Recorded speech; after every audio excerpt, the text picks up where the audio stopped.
Faltam cerca de 3 meses para o Enem e você sabe se está estudando da forma correta? Priorizar o que a partir de agora? Está por dentro da mudança das provas deste ano? Quem vai responder estas e outras perguntas para a gente é o professor Marcelo Batista. Muito bom dia para você. Qual tem sido a maior dificuldade dos alunos que você acompanha para estudar para o Enem, que é uma prova muito específica, né? Bom dia. Na verdade, os alunos que hoje estão estudando para o Enem, eles encontram um grande desafio relacionado principalmente à questão da administração do tempo de estudo. É muito comum que os alunos tenham a imagem ainda que, para se dar bem na prova do Enem, que é uma prova bem difícil, que ele tem exclusivamente que estudar.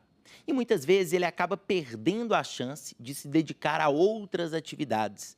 É muito comum, principalmente nessa época do ano, que os alunos se preocupem exclusivamente com o estudo e esqueçam de atividade física, descanso e outros tipos de atividades que são necessárias para o bom desempenho. Por que esse descanso é tão necessário para a prova do Enem especificamente? E qual que é a medida desse descanso, principalmente para quem quer cursos mais concorridos e aí se sente na obrigação de estudar cada vez mais? Dá para ter uma média ou isso é bem individual? Isso é bem individual, mas o principal fator que faz com que esse aluno perceba se ele está exagerando ou não, se ele está estudando muito ou não, tem muito a ver com a questão do próprio rendimento do estudo. Eu costumo falar com os alunos o seguinte: enquanto você perceber que o seu estudo está literalmente rendendo, enquanto você perceber que você está aprendendo, pode continuar estudando, nada de tão problemático. Agora, às vezes o aluno ele percebe que ele não está conseguindo render o suficiente, que o estudo se tornou um processo muito difícil para ele em determinado momento e ele continua insistindo. E aí a gente passa por situações muitas vezes de estresse, ansiedade. Alguns alunos chegam até a entrar numa situação de depressão devido a esse excesso de estudo e devido à dificuldade de conciliar estudo e outras atividades. A pessoa passa a não conseguir assimilar direito aquilo que está estudando, é basicamente isso, né? Exatamente. Na verdade, como o aluno muitas vezes se sente pressionado e muitas vezes ele se sente muito ansioso, acaba que o processo, em vez de ser um processo produtivo de estudo, começa a ser, de fato, extremamente problemático. 3 meses, ainda dá tempo de correr atrás do prejuízo aquelas pessoas que vinham em marcha lenta até agora?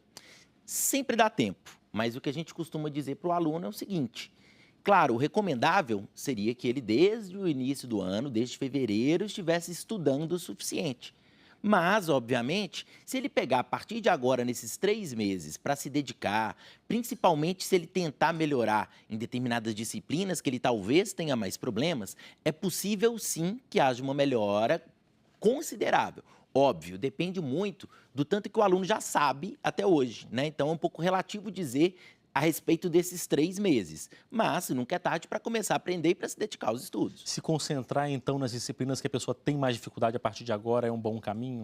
É interessante se dedicar um pouco mais a que tem mais dificuldade, mas, obviamente, sem esquecer das que o aluno tem mais facilidade. Por quê? Às vezes o aluno pensa: vou me dedicar somente à matéria que eu tenho mais dificuldade. E aí ele melhora naquela disciplina. Mas, às vezes, o que ele poderia ter um grande diferencial, se ele esquecer completamente, acaba que ele vai ficar mais ou menos em tudo. Então, é importante que o aluno saiba se dedicar às que ele tem mais dificuldade, mas que não se esqueça das demais. Simulado é importante, a gente sabe disso, mas em que medida? Uma vez por semana, uma vez a cada 15 dias, porque a gente sabe que a prova é muito longa, e às vezes se a pessoa fizer muito simulado também, usa o tempo para fazer simulado, mas não para adquirir conhecimento, né? Tem uma medida aí?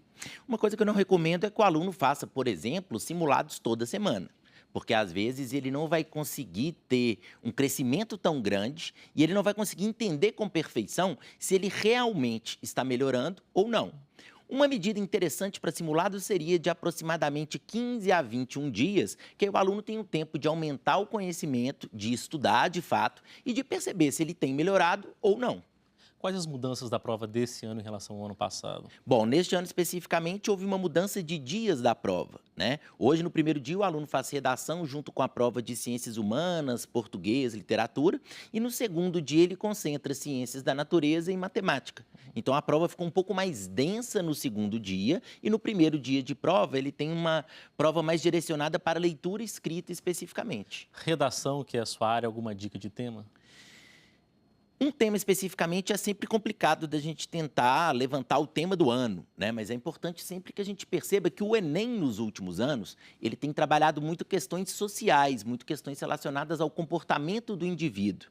Então, a gente já viu no Enem questões de intolerância religiosa, questões relacionadas, por exemplo, ao racismo, violência contra a mulher.